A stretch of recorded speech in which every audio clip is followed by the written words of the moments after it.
쉬운 경제, 살아있는 경제, 우리 집 경제 이야기, YTN 라디오 생생경제.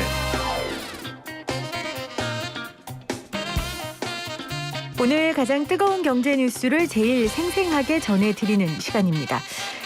노동조합법, 공무원노조법, 교원노조법, 일명 노조 3법 개정안이 국회 본회의를 통과했습니다. 경영계와 노동계 모두 개학안이라고 반발하고 있습니다. 이유를 알아보죠. 고려대 노동대학원 김성희 교수 나오셨어요. 어서 오세요, 교수님. 예, 안녕하세요. 이게 노조 3법이라고 불리기도 하고 ILO 3법이라고 불리기도 하고 이 뭐예요? 일명이긴 하지만. 이게 이제 ILO 3법이라고 표현하는 그게 맞는 거예요. 예. 네, 그게 노동조합법, 공무원노조법, 교원노조법 맞습니까? 예, 그렇습니다. 네, 이게 국회를 통과했는데 재계도 싫어하고 노동계도 싫어해요.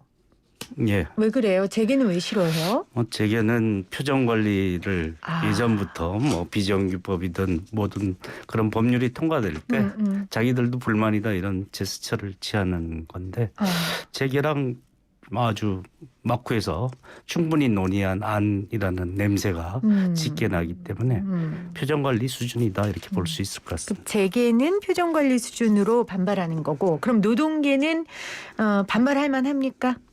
ILO 협약 비준이라는 게 좀 전향적인 개정이 될 줄 알았더니 상관없는 것들이 끼어들거나 뭐 이렇게 진짜 해야 될 결사의 자유를 지키는 ILO에서 권고했던 사항들을 모두 반영하지는 않았다. 이런 점에서 노동계가 반발하는 거는 전향적인 입법이 될 줄 알았더니 이상한 것들이 끼어들었다가 조금 조정해주고 생색내는 이런 상태라서 별로 달갑지 않다. 굉장히 악법의 일환이다라고까지 얘기할 수 있는, 앞으로 가야 되는데 뒤로 가는 측면도 분명히 있기 때문에 그렇습니다. 네. 자, 총평을 해주셨어요. 그러면 왜 그런 총평을 하셨는지 제가 좀 여쭤보도록 하겠습니다. 먼저 우리 청취자들을 위해서 ILO 3법이라는 게 뭡니까? 예, ILO가 이제 국제노사정 기구인데요. 여기서 이제 핵심 협약이라고 8개를 하는데 우리가 그중에 4가지 결사의 자유, 단결권, 단체 교섭권에 관한 거고요. 그다음에 이제 강제노동 금지인데 그건 우리나라 특수 상황 때문에 한 가지는 비준을 안 하는 걸로 판단을 했지만 그것을 비준하기 위해서는 우리에게 걸리는 문제가 교원노조 이제 최근에 대법원 판결이 나서 합법이라고 했지만 이명박 정부, 박근혜 정부 때 실업자, 해고자가 포함되어 있다 해서 노조 아님 통보를 한 적이 있습니다. 그래서 합법 노조로 인정받지 못하는 상태가 오래 지속됐었는데 그 문제를 해결해야 되기 때문에 교원노조법, 공무원노조법도 같이 통과해야 되는 거죠. 그래서 노조법 개정을 해서 이런 조항들이 이제 반영될 수 있도록 해야 되는 게 이 세 법이 ILO 3법이라고 불리는 이유다라고 볼 수 있죠. 그러니까 ILO 협약 비준을 위해서는 우리가 갖고 있는 여러 가지 잘못된 법들을 바꿔야 하는데 그 3법이 바꿔야 하는 그 3법이 노동조합법, 공무원노조법, 교원노조법이었던 거죠. 예, 그래서 이번에 바뀌었는데 교수님의 아까 총평으로 추측해 보건데 ILO의 그 기준에도 못 미친 거죠. 그렇게 된 거고요. 예, 그 못 미친 것 중에는 이제 핵심적인 게 요새 특수고용 플랫폼 노동이 많지 않습니까? 근데 근로기준법상의 근로자를 인정을 받지 못합니다. 근데 노조법에서도 노동 근로자가 아니면 그 설립 신고를 반려할 수 있어서 노조 활동이 자유롭게 보장되지 않는 그 조항을 바꿔야 되는데 그 근거 조항이 노조법 2조인데요. 그거를 전혀 건드리지 않았다. 그와 관련된 자유로운 결사의 자유로 고쳐야 된다고 ILO 결사의 자유위원회에서 얘기했던 것들이 다 반영되지 않았기 때문에 지금 이러고 나서도 여전히 EU FTA에서 뭐 문제를 삼겠다라고 했지 않습니까? 그 문제가 온전히 해결되지 않을 가능성이 있다. 이런 점도 문제라고 할 수 있겠죠. 그러니까 사실 지금 특수고용 노동자와 간접고용 노동자의 사회적 문제가 굉장히 크지 않습니까? 이분들을 보호하고 우리가 함께 나가야 되는 방향성을 제시하고 있는 이 와중에 이분들을 노동자로 규정하고 있지 않고 있는데 지금 법이 이번 법 개정에도 여전히 이분들을 노동자로 규정하지 않는 게 문제다. 예, 그래서 사실 뭐 신고제다 이렇게 허용을 했는데 네. 결사의 자유를 허용하려면 이제 신고제가 돼야 되는 거죠. 행정관청이 개입할 수 있는 자의적 개입 수단이 없어야 되는데 노조법이 아직 남아 있는 거고요. 사실상 허가제로 하고 있는 독소조항 중에 한 가지인데요. 네. 그걸 해결하지 않았기 때문에 여전히 충분하지 않은 단결권 아예로 핵심 협약 비준의 정신에 충실하지 않은 것이고요. 그리고 뭐 이와 상관없는 다른 것도 네. 사용자들의 요구했던 사항들을 끼워넣은 것도 있어서 어떤 거 있습니까? 단협 기간을 연장한다. 단협 기간을 지금 현행법 2년 대신에 3년인가요? 예. 근데 이거 정부안이었잖아요. 예. 뭐 그래서 최장 3년이라는 표현으로 네. 약간 조정한 게 아예로 협약 비준하고 상관없는 거를 끼워넣었다가 반에 반발짝 물러서주고 노동계 요구를 수용했다 이렇게 표현하는 거죠. 이걸 뭘 어떻게 봐야 되는 건지. 교수님도 모르면 도대체 누가 합니까? 고양이 지 생각하는 거다. 아, 이렇게 그래요? 그런 거 가지고 생색을 내는 것이다. 예. 잡아먹을 듯이 하다가 살짝 풀어놔준 걸 가지고 약간만 풀어준 걸 가지고 생색을 내는 거. 그래서 의견을 반영한 거다 이렇게 얘기하는 거는 애초에 들어가지 않았어야 될 거를 집어넣었다가 뭘 해준 것처럼 얘기를 들어준 것처럼 하면서 네. 사용자의 요구를 반영한 것과 균형을 맞춘 것처럼 외양을 취하고 있다 이렇게 볼 수 있겠죠. 또 가장 노동계가 반발하고 있는 게 반발했던 것 내용 중에 하나가 근로자 아닌 조합원의 사업장 출입 제한 그리고 생산주요 시설에서의 쟁의행위 금지 조항이었는데 이건 사라졌죠. 예, 이것도 이제 경산호위에서 사용자가 집요하게 요구했던 대항권이다 뭐 이런 차원으로 아예로 입법을 무력화하기 시키기 위해서 사실 끼워 넣었던 얘기들을 정부안에 넣었다가 마지막에 본회의에서 빠진 것인데요. 네. 사실 뭐 이런 게 들어갈 이유가 전혀 없었던 사안이죠.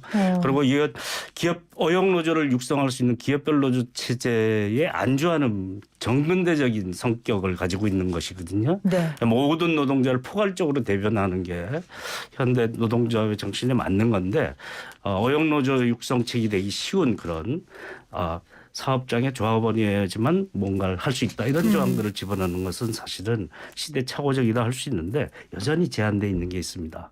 그 사람들이 임원으로 들어오면 사실상 공무원노조나 교원노조에서 노조 아님 통보받을 때 해고자들이 대부분 임원을 했거든요. 그렇겠죠. 여건이 어렵고 이 사람들의 생계지원비를 줘야 되니까. 네.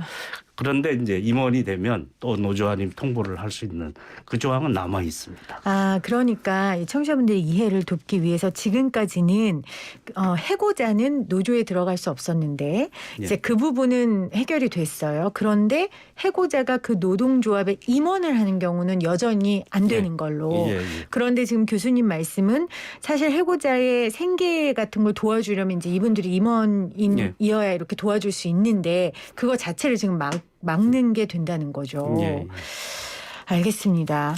근데 뭐 기업들은 오늘 뭐 경제신문이니까 경제신문 보니까 이 정도면 한국에서 사업할 이유 없다. 해고자가 실업자가 노조원으로 활동하게 되면 정치 파업이 잦아질 수밖에 없다. 지금 이렇게 나오고 있거든요. 예, 뭐 해고자 실업자를 많이 양산하면 그런 일이 벌어지겠죠. 그런데 이제 일부이고 뭐 정치적 이유로 인한 해고가 많이 줄어들었기 때문에 그분들이 이제 뭐 주도적인 역할을 하는 상황은 아니다 이렇게 볼 수 있겠죠. 그것을 이제 과거에 군사 독재 정부에 이제 강력하게 저항했던 시대를 떠올리는 얘기들을 이 상황에 대입하는 것은 적절치 않다 이렇게 볼 수 있습니다.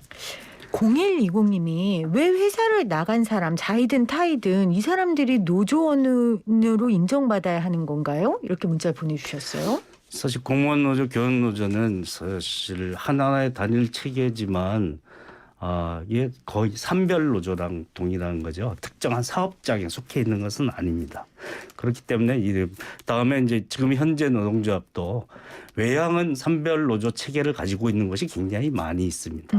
그래서 이 문제가 사실 조합원이 아닌 종업원이 아닌 사람의 종사자가 아닌 조합원에 출입을 금지한다든지 여기 빠지긴 했는데 네. 그런 것을 다시 떠올리게 할 수 있는 노동자 활동 굉장히 이게 틈을 좁게 해서 정규직 비정규직 가리지 않고 뭐 원청 하청 가리지 않고 모두를 동등하게 대변할 수 있는 그런 체계로 나가는 것을 저해할 수 있는 우려가 생기는 거죠. 그래서 기업별 노조 체제를 자꾸 떠올리시면 그런 생각을 할 수 있는데 기업별 노조는 일본과 한국에만 있는 네. 굉장히 안 좋은 뭐 정근대적 유산이라고 할 수 있겠죠. 그렇기 때문에 그보다는 좀 포괄적으로 대변력을 높여서 사실 그 어려운 노동자들이 더 대변받을 수 있는 그런 조건을 만들어 나가는 전향적인 방향으로 생각을 했을 때 이런 제안은 사실 산별 노조로 나가는 흐름하고 어긋나는 그런 방향이다. 이렇게. 과거의 그런 기업별 노조 체계를 자꾸 떠올리게 하는 그런 얘기로 퇴행하는 것은 바람직하지 않다라고 보는 것이죠. 네. 저희가 다음 주쯤 고용노동부 입장을 좀 들어볼 예정이긴 한데 이재갑 고용노동부 장관은 이 노동조합법과 근로기준법 개정안이 국회를 통과한 데에 대해서 노사 양측의 입장을 균형 있게 반영했다. 그리고 법 개정으로 이 ILO 핵심 협약 비준을 위한 기초가 마련됐다. 이렇게 자평했거든요. ILO에서 이거를 어떻게 받아줄까요? 예, 뭐 그 결사의 자유위원회가 판단해야 되는데 결사의 자유위원회가 권고한 것은 구멍 교원 노조에 관련된 실업자 해고자의 문제만이 아니라 네네. 특수고용 노동자, 플랫폼 노동자 이렇게 해서 날로 늘어나는 노동자. 그렇죠. 그런데 노동자로 인정받지 못해서 노조할 권리도 제한받는 사람들에 대한 얘기를 강력하게 요구를 했었거든요. 그에 비춰보면 이것을 개정하지 않았기 때문에 반의 반쪽 이런 점수밖에 주지 못할 가능성이 있습니다. 그래서 여전히 문제가 될 수 있고요. 이 법 개정으로 EU에서 FTA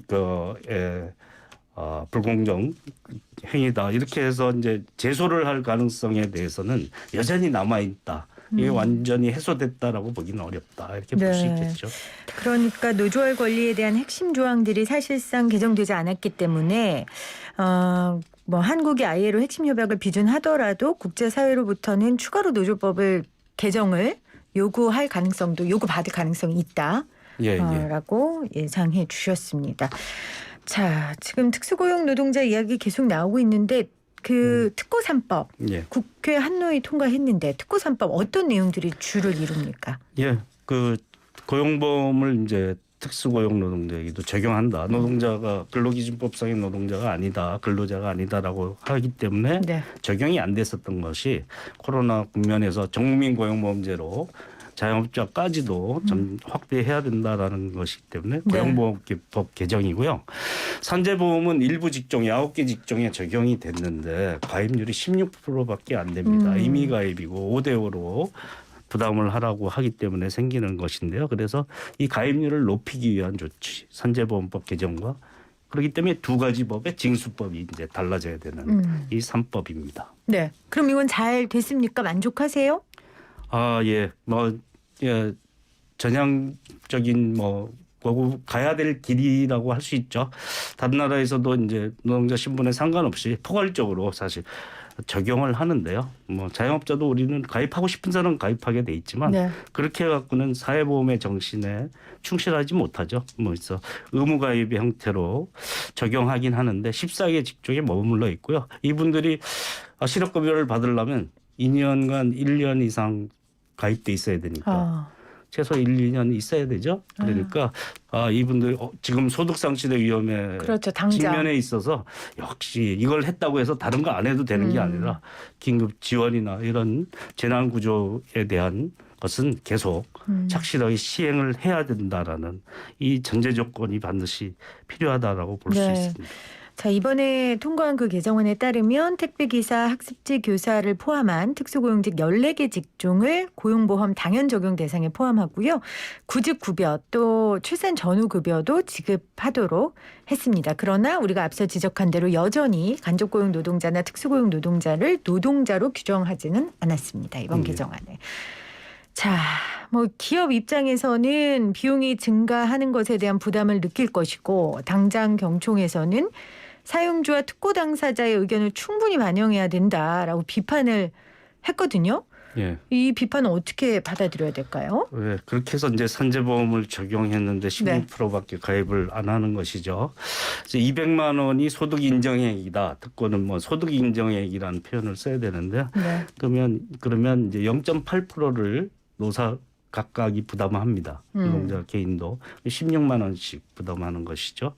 그래서 사실은 이거는 나중에 생길 위험에 대비하기 위해서 공적 부조의 정신으로 이제 가입하게 돼 있는 거죠. 그래서 지금 이런 이 소득 상실의 위험에 처하게 하게 되면 이 노동력을 활용하는 회사 입장에서도 사실 바람직한 것이 아니잖아요. 안정성이 떨어지는 건데 그런 사실 사회보험의 정신에 따라서 위험을 평상시에 조금씩 내서 대비했다가 나중에 위험에 처했을 때 그 회사가 감당하기도 어렵지 않습니까? 노동자도 힘들고 그러니까 양쪽이 같이 부담해서 나중에 위험에 대비하게 되는 성격을 가지는 거죠. 그래서 사보험보다는 훨씬 더 이제 수익성을 따지지 않으니까 낸 것 이상으로 혜택이 돌아갈 수 있어서 노사 양쪽에 바람직한 일을 하자는 건데요. 당장에 이제 돈이 더 들어간다 이런 것만 생각한다면 이제까지 나몰라라 했던 그런 상황을 반복하는 게 과연 바람직하냐. 코로나 터지고 나니까 이 소득상실 위험이 있는 것에 바로 문제가 직면해서 고용보험 적용해야 된다는 논의가 나왔지 않습니까? 이런 흐름에 대해서 뭐 반대할 사람은 없는 건데 당장 내게 된다고 해서 반대하는 것은 사실 근시안적이다 이렇게 볼 수 있겠죠. 알겠습니다. 논쟁의 중심에 섰던 탄력 근로제 이것도 의결됐죠. 예. 그러면 이제는 탄력 근로제라는 게 일정 단위 기간 중에 일이 많은 주에 노동 시간을 늘리고 다른 주에 줄이고 이제 이렇게 탄력적으로 하는 건데 이 부분은 어떻게 평가하세요? 네, 뭐 최장 52시간제인데 최장 68시간까지 주 근무할 때도 탄력제가 있었다라는 게 참 어이없는 상황이죠. 그렇게 장시간 노동하는 나라에서 이렇게 복잡한 제도를 시행해서 효과를 보이기가 어려우니까 이 시행률이 뭐 몇 프로가 되지 않았습니다. 그런데 사용자들은 그게 단위 기간이 짧아서 그렇다라고 얘기하는데 3개월이면 계절적 수요에 조정하기에 충분한 건데 그걸 6개월로 늘리는 거는 사실은 이런 위험성이 있어요. 이런 장시간 국가에서 탄력제라는 그 봉두남발에 때때옷을 입히는 게 맞느냐 이런 것이 있고요. 이런 복잡한 제도를 시행할 능력과 조건이 되느냐. 더 가장 우려스러운 것은 그냥 워낙 복잡하고 노동시간에 관련해서 근로감독이 이루어진 바가 거의 없습니다. 그렇기 때문에 그냥 예전 하던 대로 일시키는 패턴으로 가기 위해서 복잡한 제도가 이용될까 봐 그게 가장 염려스럽다. 이렇게 보겠죠. 중대재해법 이번에 안 됐잖아요. 지금 뭐 이낙연 대표가 오늘 SNS에 꼭 하겠다라고 남기기도 했는데 이 부분은 어떻게 보세요? 지금 김용균 씨 어머니 저희가 인터뷰하기도 했지만 참 찹찹해요. 그쵸 교수님?